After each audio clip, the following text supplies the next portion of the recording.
Welcome to the podcast series from the specialists at Penn Medicine. I'm Melanie Cole, and today we're exploring bariatric surgery and obesity medicine. Joining me is Dr. Lisa Dobruskin. She's the medical director of the Center for Bariatric Surgery and Metabolic Medicine at Penn Princeton. Dr. Dobruskin, thank you so much for joining us today. Tell us a little bit as we get into this topic, which is such a huge topic. I mean, there's so many avenues.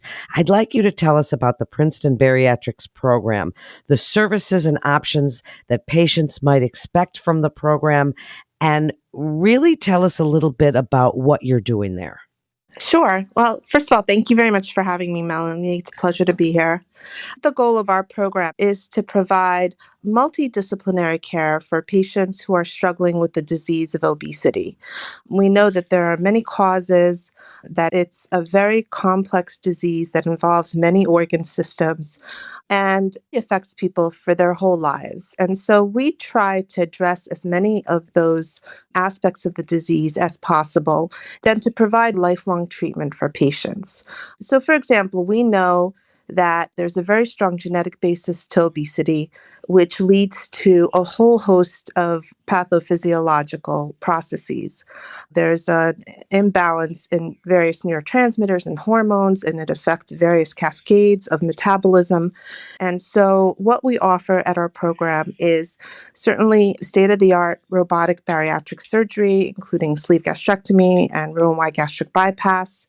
We offer endoscopic procedures, including endoscopic sleeve gastroplasties and revisional procedures.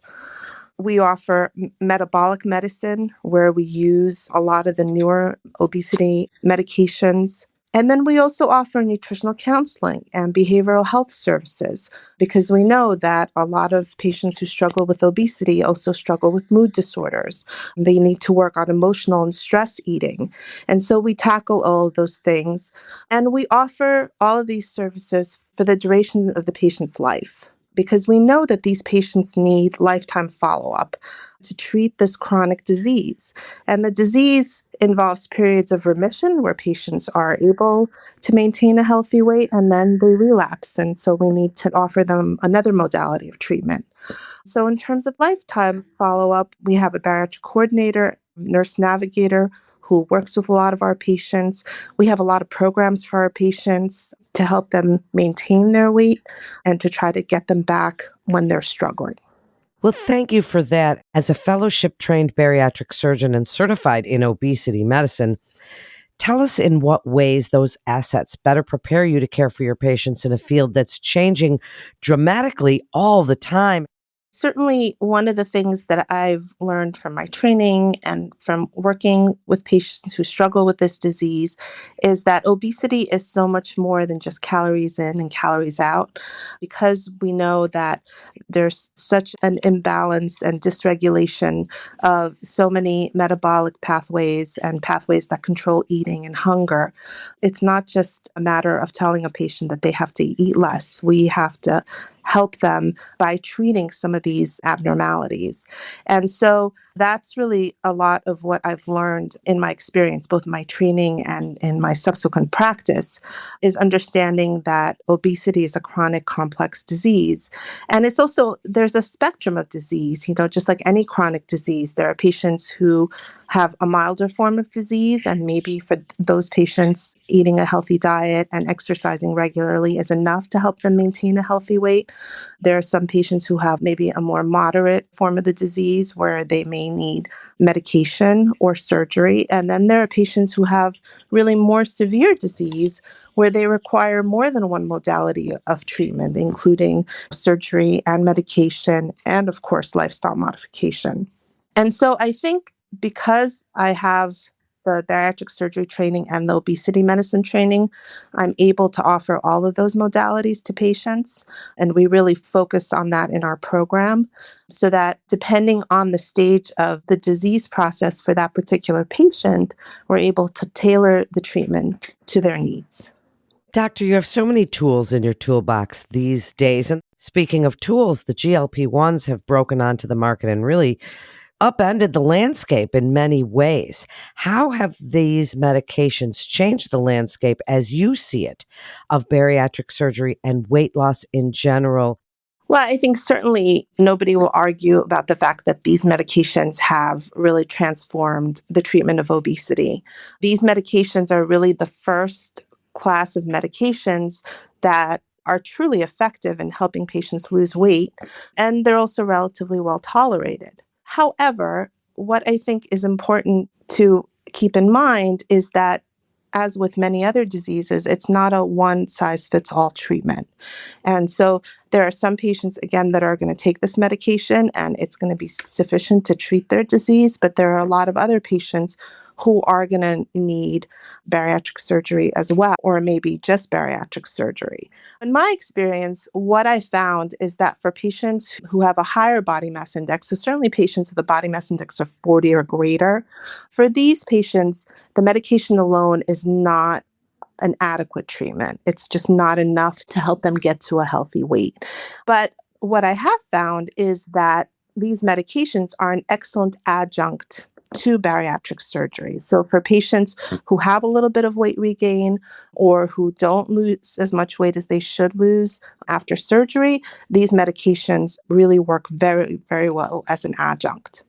The other thing that I think is important to recognize is that these medications have limitations. So cost is a big factor right now, even out of pocket through some of the newer programs that the pharmaceutical companies are offering for patients who don't have insurance coverage. These medications cost about $500 a month. And it's important to understand that for most patients, they're going to have to be on these medications for the rest of their lives. So $500 a month in perpetuity is quite a lot. And because these medications are so expensive, a lot of employers are starting to opt out of covering the cost of these medications for their employees. And so we're starting to see more and more patients who are unable to afford these medications. Also, these medications are not covered by Medicare at this point or Medicaid. So those patients, again, are excluded. And even for the patients who do have coverage and are able to afford it, what we're seeing, especially in some of the newer studies that are coming out, is that the compliance is not great. So several large-scale studies have demonstrated that at 1 year, less than 50% of patients are still on these medications. And for those patients who discontinue medication, the weight loss is really pretty modest, maybe 3.5% to 7% is what the studies are showing.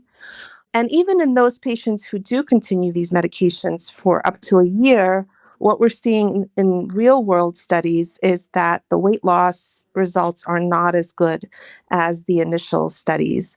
For the initial studies, we saw that semaglutide patients were losing up to 15% of their total body weight.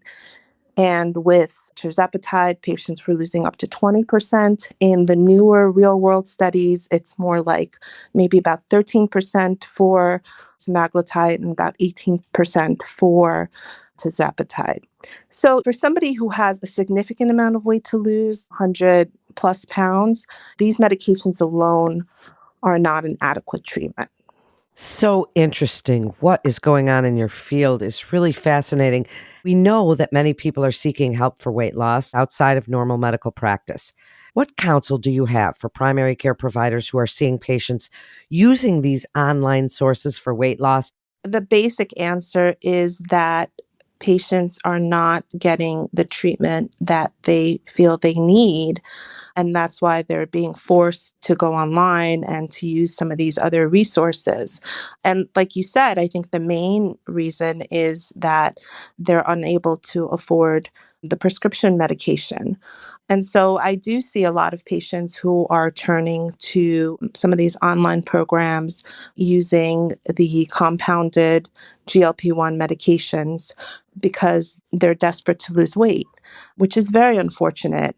Because the problem with the compounded medications is they are not FDA regulated. And so essentially, you really don't know what you're getting with these medications, both in terms of how they're formulated, in terms of the dosing.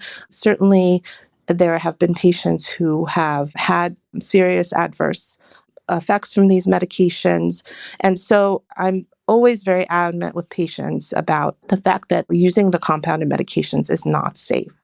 The other issue that I think needs to be addressed is the fact that none of these treatments are magic bullets on their own. So neither bariatric surgery nor medication on its own is going to really work effectively without lifestyle modification. And so offering patients the resources, the nutritional counseling, the behavioral health support groups, all of that is very, very crucial to helping patients achieve good results. And a lot of the online programs really don't do that. They essentially just prescribe these medications and don't offer patients all of the other really modalities of treatment that they need. So I think primary care physicians really need to counsel their patients very carefully and explain that even though, of course, it's important for the patient to lose weight and the patients desperately want this, these alternatives are really not safe and probably not really effective. As we get ready to wrap up, I'd like you to speak about when it's important for primary care providers to refer a patient to bariatrics and that multidisciplinary team that's so important for these patients. I think any patient who qualifies for bariatric surgery should be referred for a consultation just to discuss the options. And so we follow the NIH criteria for referral, which is any patient with a body mass index of 40 or above qualifies for bariatric surgery, or if their body mass index is between 35 and 39.9, and they have an obesity-related disease such as diabetes, sleep apnea, hypertension, those patients will qualify for surgery as well. At our program, we offer all the modalities of treatment. So even for patients who don't feel like they're ready for surgery, we may start with medication, see how they do, and then reevaluate regularly and see how are they doing? Are they losing enough weight? Should we maybe reconsider bariatric surgery? And so having this multidisciplinary approach really allows us to tailor the treatment to the patient.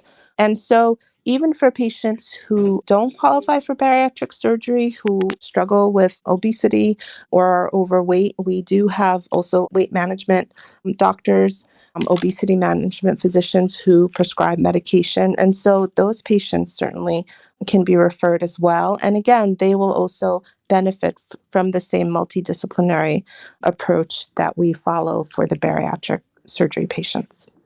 Thank you so much, Dr. Dobruskin, for joining us today. To refer your patient to Dr. Dobruskin at Penn Medicine in Princeton, please call our 24/7 provider-only line at 877-937-PENN. Or you can submit your referral via our secure online referral form by visiting our website at pennmedicine.org/refer-your-patient. That concludes this episode from the specialists at Penn Medicine. I'm Melanie Cole.